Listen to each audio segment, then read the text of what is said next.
Good evening. It's after 11 o'clock, and I'm here, ANCHORPETE, with my wife, Shari T. Oh, yeah. Hi. It's Sunday night, so you know that it is time for our review of Yellowjackets. We are going to discuss Yellowjackets, episode 4, entitled Bear Down. Mm-hmm. And from this point on, it is spoiler central for this episode of Yellowjackets and all the other ones. So if you haven't watched them, go to Showtime and watch them. Shari, why the heck is this episode called Bear Down? Like the very first thought I had is like one of the opening scenes is Misty helping the The assistant coach, go to the bathroom, and does she actually use the words "bear down"? Oh, maybe she did. I know that she started singing "Breakfast at Tiffany's," right? I don't think that's the name of the song. Is that? And I said, "What about?" Isn't that what she sang? Yeah, she did sing that song. Is it? I'm just saying. I don't know if that's the title, but yeah, she did start singing that. Nice catch. Yeah. I wasn't sure you would know what song that was. Oh, come on. That song's a classic. It's by like Great Blue something or something like that, right? Isn't that the band's name? I'm sure that's going to be in the comments. What I remember about that song is that VH1 like 10 years ago did a special on the worst songs of the 90s. And they put that on the list. And I was like, oh, I love that song. Yes. Sherry, I am so glad you brought that up because I thought about that exact point. They're like, the song is just about like nothing really. It's just ho-hum. They don't understand the song. They don't understand the song, but the people that made this show absolutely understand good 90s music. This episode was chock full of good 90s music, at least in my opinion. What did you like? Oh my God, it opened with Mountain Song by Jane's Addiction. I didn't know that song. I love that song. It's so good. And there was a nice little mechanic with that, which is that it was playing when she had the flashback to the plane crash in the beginning, and then she was listening to it in the car. Mm-hmm. And that's like a little subtle thing. It's not a big deal, but it's kind of showing that like she was having that memory. I kind of liked that. No, they're good about. Yeah. I mean, the show just operates on like crossing memories and crossing timelines and things, so they have a nice way of tying it in. Yeah. And they did a lot with music.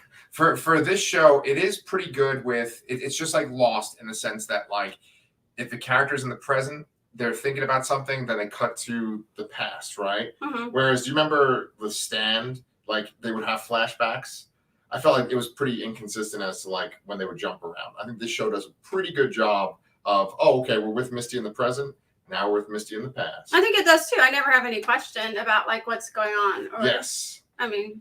But did you like this episode? Did you think this was better than the previous three? What do you think? I don't have a problem with it. It was, again, kind of slower. Mm-hmm. A little less exciting. They're doing character building. It was okay. Yeah. What do you think? Well, I have a question to follow up because I have an answer to this question. It's gonna. We also didn't finish talking about why it's called Bear Down. Okay, well, maybe in our discussion it's going to come up.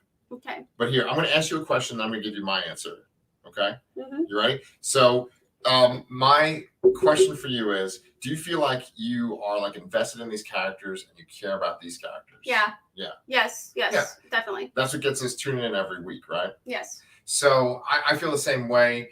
I think that with every show, the pilot is always more sensational. It's always kind of like, oh, I can't believe they did that. And then they kind of tone it down in subsequent episodes. I think that's what's happening here. And I was worried the show was going to be very sensational when it started out. You're worried about that? Yeah, I mean, with the cannibalism and stuff, it was, pretty extreme, right? I don't mind sensational. Yeah, but sometimes it's like gratuitous. Okay. And so I like that it's been like a little bit more subdued. It's definitely like a character-driven show. Yeah. I mean, we have these 4 main characters. Yeah. And so the past 3 episodes, Mm-hmm. centered on? The 4 survivors, right? Shauna, Thaisa, Natalie, and Misty. Right? Yeah, and this one was kind of Natalie's episode. Mainly Natalie, yeah. And most of it was about her. We saw a lot more of her backstory. Yeah. We saw that she has an abusive background with her father. Yeah. And that it kind of haunts her still. Mm-hmm. And it had influence on her choice to be one of the shooters.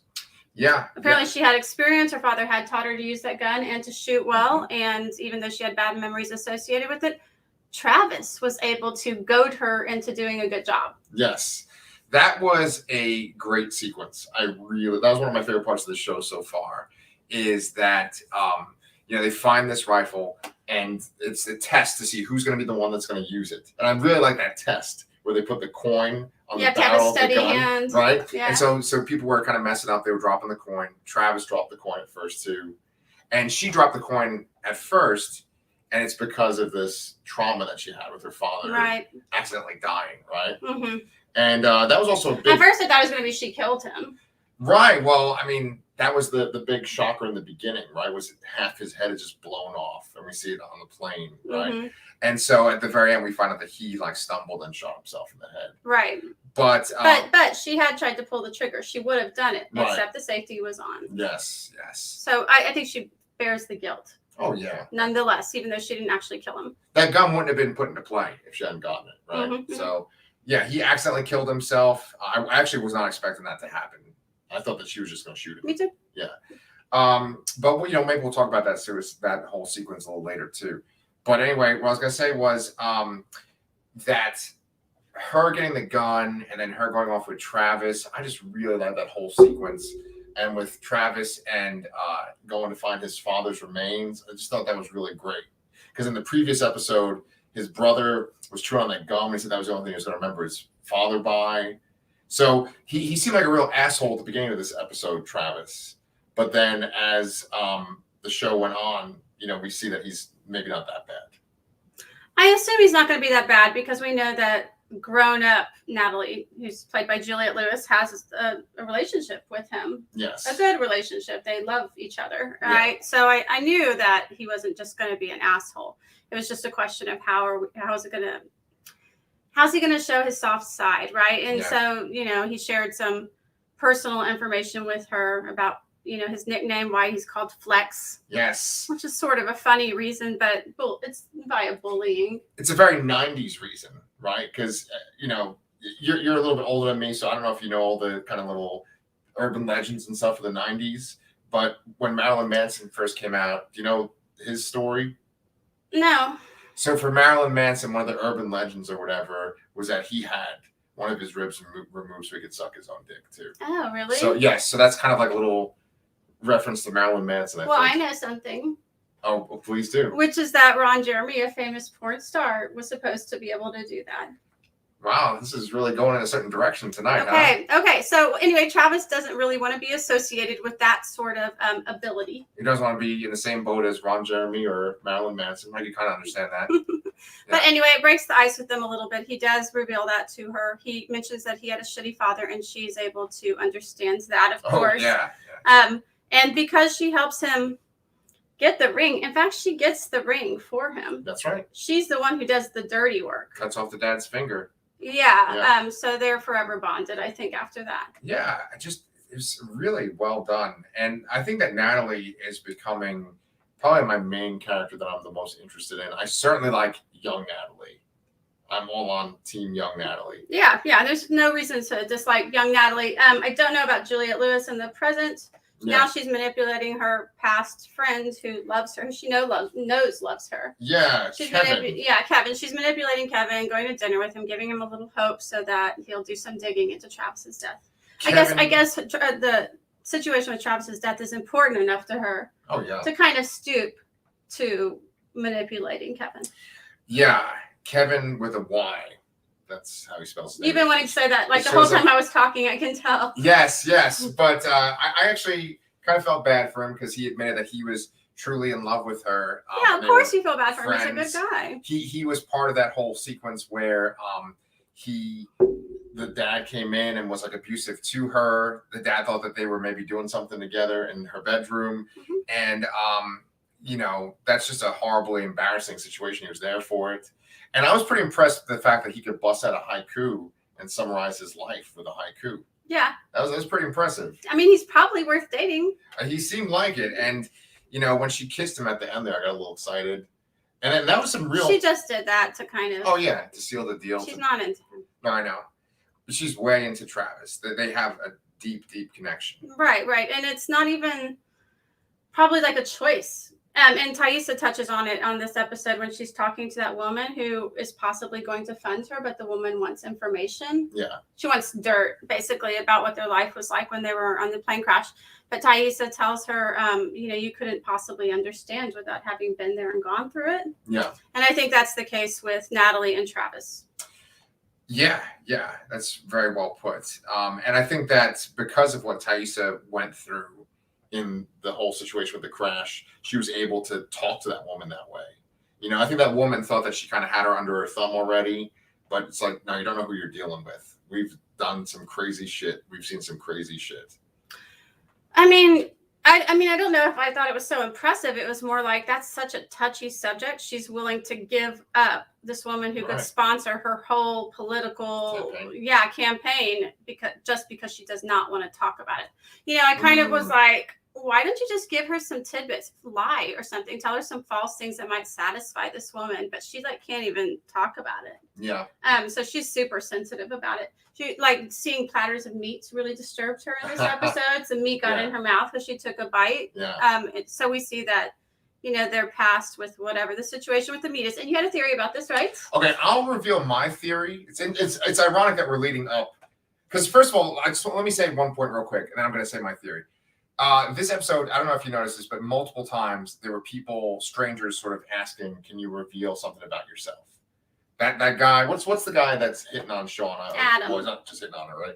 Adam is like, you got to tell me something about yourself. And then this woman, this rich woman is like, tell me your dirt, right? That was a thing that happened multiple times in this episode. That's true. Right? Yes. And now you're doing that to me. You're saying to me, reveal my theory to everyone here. I was influenced by the show. Okay, I'm going to reveal my theory, but here's my question. Are you going to reveal your theory? Yeah, I will. I think your theory is pretty hot. I think you should tell people. Okay. All right, my theory is kind of lame and silly, but and it kind of builds off of your theory. But I was thinking that maybe actually there wasn't cannibalism in that first episode. Probably wrong. I'm probably wrong. Why do you think that? I think that the girl that they kill and sort of cut up, or that's what you're led to believe. They don't actually show. Right. I think they don't show a human body being cut up, right? So I think that person that fell into the pit with the spikes and then was presumably cut up, I think that was the girl who takes all the pills. Lottie. And now maybe... You don't think they ate her? I think that was maybe metaphorical and that she wasn't even there. And that leads into your theory. Now, keep in mind, everyone that's listening and everyone that comments, and I'm sure there's some mean person that'll be like, your theory is so stupid. I agree. My theory is stupid. Shari's theory is better. You ready? Do you want to say yours? Well, geez, I don't want to build put up all this pressure on it. All right, go ahead. It's just a theory, and it's just fun with the show to speculate. And I think they want us to because this is kind of a mystery. That's what we're here for. That's what YouTube videos are about. Okay. So my theory is that there is no Lottie, that Taissa, and this is more based on the last episode. I was thinking about episode 3 a lot after we watched it, and I was thinking that Taissa maybe is a split personality, kind of like Fight Club, or what's another real famous one? There's this movie with John Cusack called Identity, right? Where all the people. These are spoilers for Fight Club and Identity, by the way. Okay. There's so many movies like this. Okay, right. Where if there's not really two people there, it's one Just person. Yeah. So what I noticed in the last episode is that Taissa was always the one talking to Lottie. We've seen a little bit of Lottie's background in that she was very rich and had a maid waiting on her, and they mentioned that her family funded the plane. But we've seen nothing of Taissa's background. We saw her when she's a teenager, but not what her home life or anything's like. Correct. And so I just started to think maybe they are one and the same, especially since Taissa is the one who had a possibly psychic grandmother and a possibly psychic son. Why wouldn't she also have some ability? And that maybe she takes pills to kind of cover up that side of her personality. Right. Because she's afraid from her grandmother and she doesn't want to deal with that. So she kind of blocks out her psychic ability. Right. But now that she's out of pills, Lottie's coming out stronger and fuller. And it was always Taissa dealing with her. Although this episode, we did have a scene where Natalie talks to Lottie. Yes. So I'm not sure. Yeah. It's just, like I said, a theory. And it might be like we're seeing Lottie when that side of Taissa is present. Right. I was thinking, because I did see that interaction too. And I was like, well, what if that's her nickname too? For some reason, she has a nickname named Lottie. Yeah, maybe. So there's that, right? She's like, oh, people like to call me Lottie or something like that, right? The grandmother called her Tai back in that one episode with the grandmother, but that doesn't, I don't know, whatever. Okay. But so the other thing, though, to go along with your theory, Taissa's son in the previous episode was like, you're not the bad one. So that was potentially suggesting that there was like two people or two versions of his mom, right? Right, and it would explain how the doll got broken because maybe this other version, her split personality side, came out and broke the doll. Yes. This is the kind of politicians we have. People who had split personality disorder. That's a very good point. I'm just kidding. But yeah, so that's my theory from last episode. They didn't really talk much about Taissa. Yeah.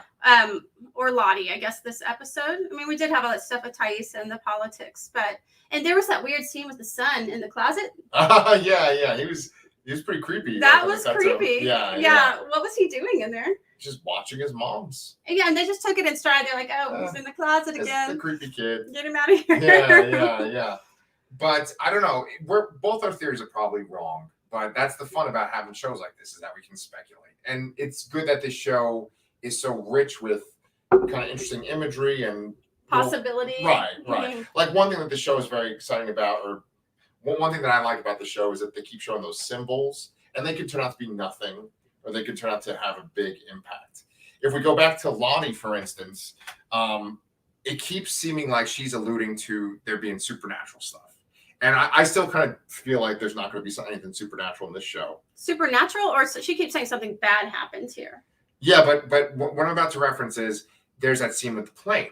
They find a small passenger plane. Yes, they find that plane. The plane activates, and they turn on the plane.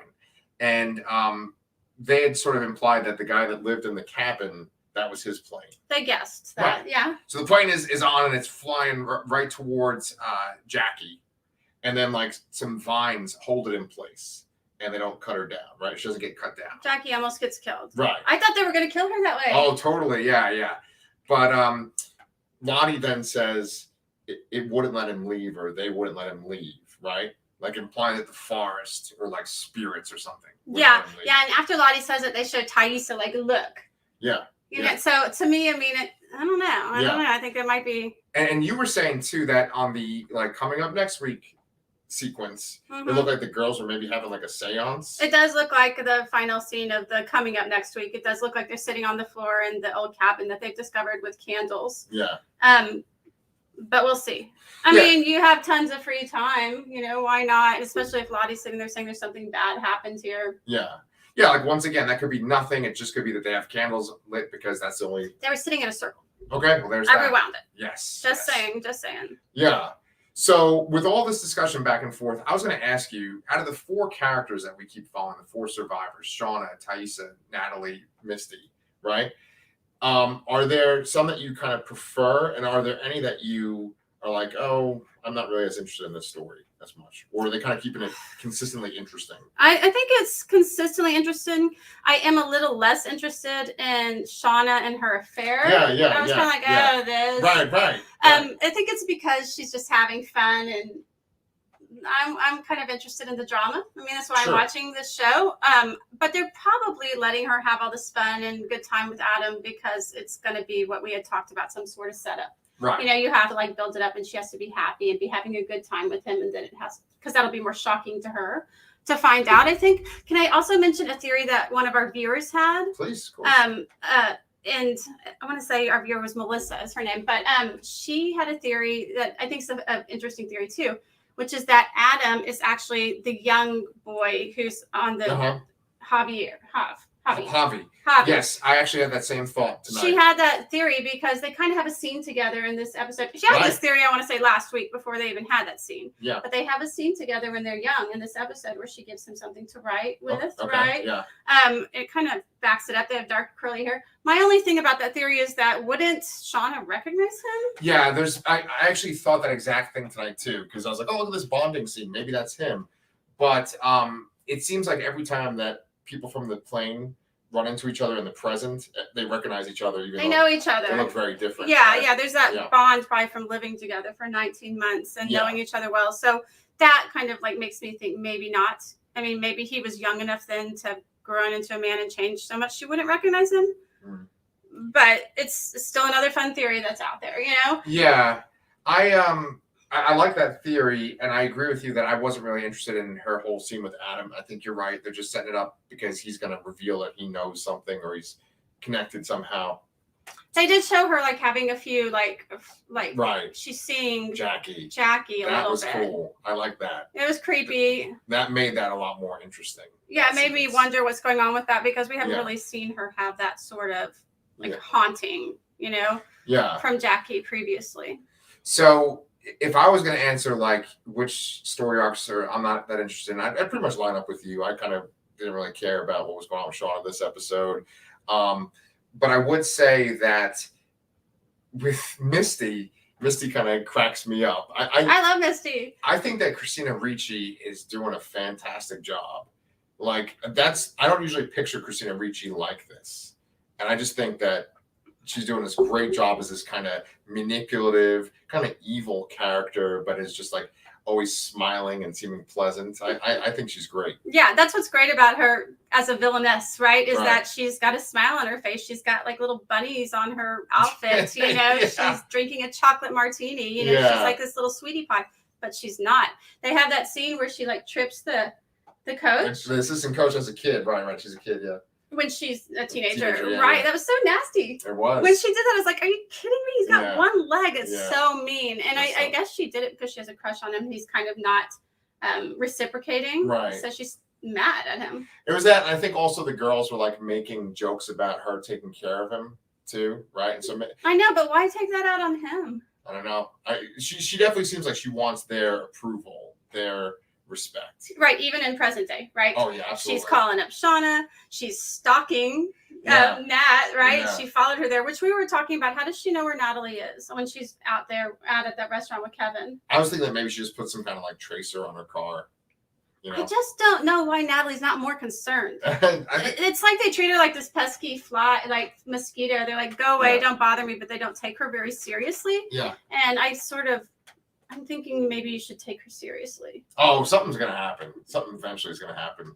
I love that she took the woman from her nursing home. That's her to the date. restaurant. That was fantastic. That was her date. And that woman was like, "You remind me of my granddaughter." No one likes No her one likes either. her either. Yeah, it yeah. was funny. So, Yeah, that's a nice thing about this show. There's some surprising, funny moments. Yeah, I mean, yeah. I don't think of this as a funny show, but it is occasionally funny. Very Yeah. funny. yeah. So, I don't know. I think that's pretty much everything. There's a couple. I mean, we mentioned songs before. I really like that they played "So Live" by Love and Rockets. Did a little reference to Nirvana at one point. hmm And then they played that song "Ready to Go" when they were going to get it on in the truck. Yeah, whoever made this show is, and we should know their names. The two creators. Oh yeah, I got They their names. love music, I think. Yeah. The producer Ashley Lyle and Bart Nickerson. I think that's my handwriting. Okay. Yeah. I'm actually interested in their other shows because I am digging this show quite a bit, and it looks like you guys are digging this as well. So we love your comments. Keep them coming as always. And we'll be here next Sunday again. Oh yes, and if you have not liked and subscribed, please come join us. And we will see you guys next Sunday around 11:15. Thanks so much. Bye.